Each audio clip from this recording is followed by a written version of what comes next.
ఈరోజు టమాటా పచ్చడి చేస్తున్నాను. దానికోసం ఒక స్పూన్ ఆయిల్ యూస్ చేస్తున్నా. ఆయిల్ కాగిన తర్వాత పచ్చిమిరపకాయలు వేస్తున్నాను.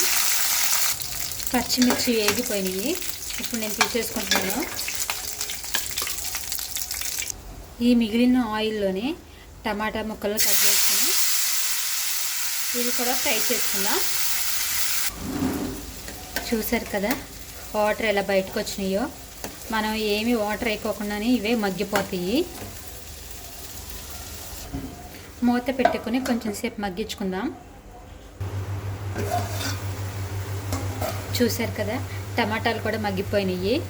ఇక మనం గ్యాస్ ఆఫ్ చేసేసుకుందాము.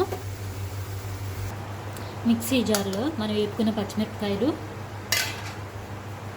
వెల్లుల్లిపాయ రెబ్బలు,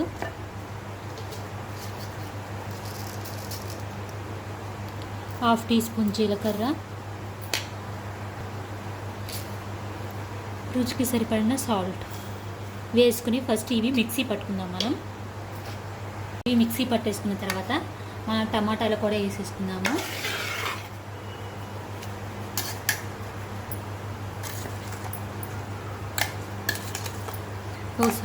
ఒకసారి మిక్సీ పట్టుకుందాము. కారంగా పుల్లగా టమాటా చట్నీ రెడీ.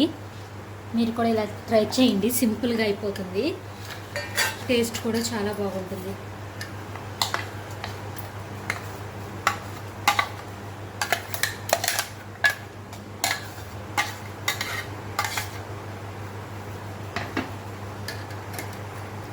టమాటా పచ్చిమిర్చి పచ్చడి రెడీ.